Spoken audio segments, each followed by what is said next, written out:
this is Jexy with the Systems Alliance. Today I want to talk to you guys about a little movie news going on, and I'm sure you've heard about it. Disney's trying to acquire some of the assets of Fox, and with that we could see the X-Men and Fantastic Four reunited with the Marvel Universe. That's just one of the many things that we would see from such an acquisition, but obviously a huge one, not only for Disney, but for fans who just want them to be together finally, since in everywhere else but the movie world, they're in the same spot. So of course, as you may or may not know, the reason why they're split up in the first place is because Marvel, back in the 90s, was going bankrupt. They had lost many of their good writers, the stories weren't happening, people just weren't buying their products. I know it's hard to fathom that now, but that's how it was. And so what Marvel did was they sold off some of their biggest assets. In fact, they sold off their biggest assets, which Spider-Man, number one, and the X-Men, number two.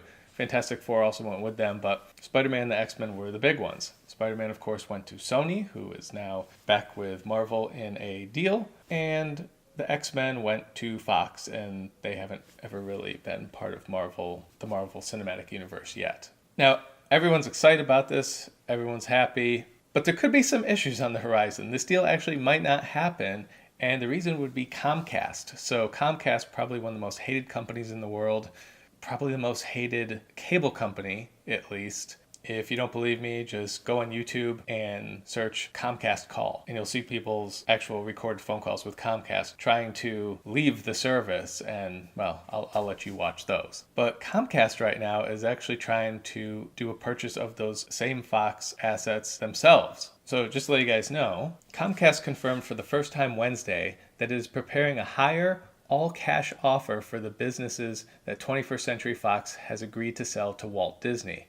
While the U.S. cable operator said that it was considering its position, it said it was in advanced stages of readying an offer that would be superior and at a premium to Disney's all-stock offer. While no final decision has been made, at this point the work to finance the all-cash offer and make the key regulatory filings is well advanced, Comcast said. Sources familiar with the deal told Reuters at the start of May that Comcast was preparing bridge financing for a cash offer for the Fox assets, but Wednesday's statement is the first formal confirmation by the company it is ready to move. The same sources said Comcast CEO Brian Roberts will only proceed with a bid if a federal judge next month allows AT&T's planned $85 billion acquisition of Time Warner Inc. to proceed. Disney in December offered stock then worth $52.4 billion to buy Fox's film, television, and international businesses as it bids to beef up its offering against streaming rivals like Netflix and Amazon. Disney shares have fallen nearly 3.3% since, reducing the value of the offer to just over $50 billion.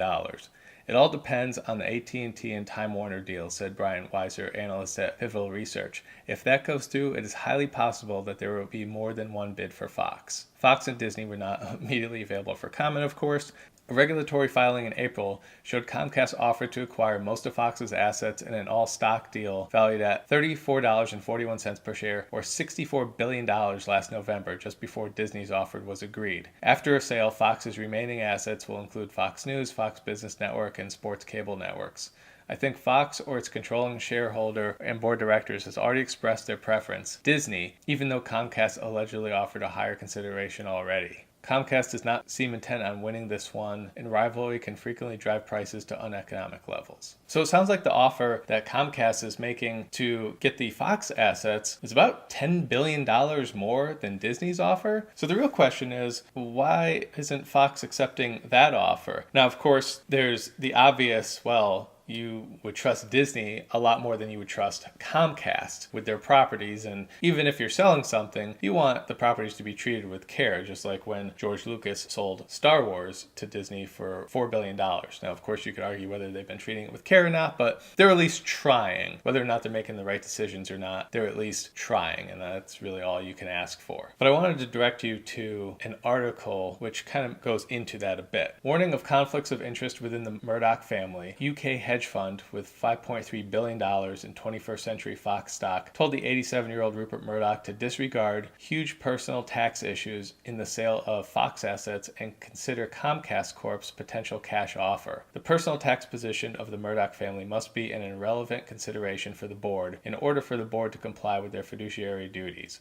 TCI, or the Children's Investment Fund, owns 137 million Fox shares. Sir Christopher Hohn's letter signals a looming takeover battle that could pit those who like the Walt Disney Company's tax-free stock deal, the Murdoch family, and other long-term shareholders against institutional investors such as pension funds and charities that would like to see a higher deal and cash from Comcast. These institutions may not face the same tax liability. So, as I mentioned before, Rupert Murdoch, who built up 21st Century Fox for decades, agreed in late 2017 to sell a portfolio of Fox's entertainment businesses, including its movie studio, regional sports networks, and Sky satellite TV business to Disney for $52.4 billion in stock. But Comcast said this week that it is planning a higher all-cash bid for the Fox assets that analysts believe could be $60 billion or more. A formal Comcast offer could be made in early June after a federal judge decides whether AT&T and Time Warner can merge. Wall Street insiders and tax experts say the Disney all-stock transaction would protect the Murdoch family from big tax liabilities because it would be considered a tax-free reorganization.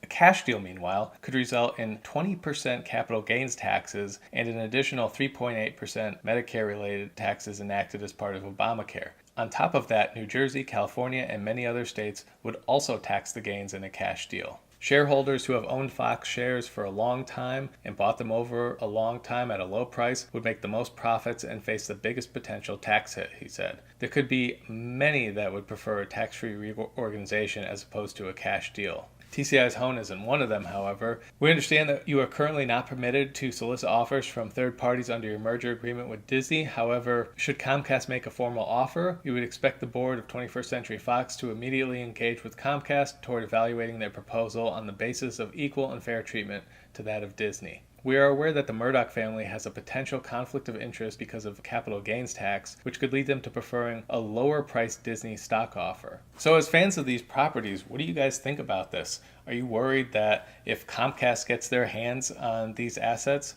one, we'll never see him with Disney, which would kind of stink. You'd never see Wolverine with Spider-Man and the Avengers or anybody like that.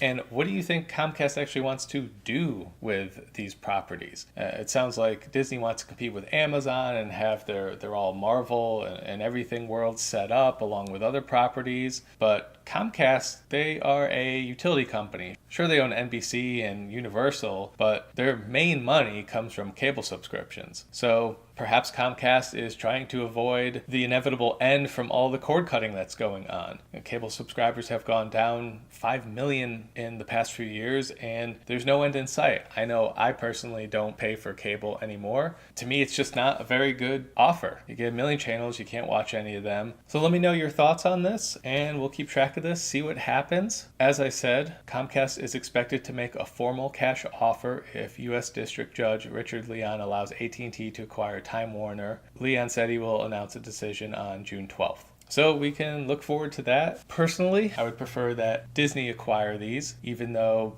Disney is pretty much going to have everything. Warner Brothers actually still owns more properties. They just don't necessarily utilize them. But really, we'd be just having Warner Brothers and Disney as far as all of our entertainment goes, it seems.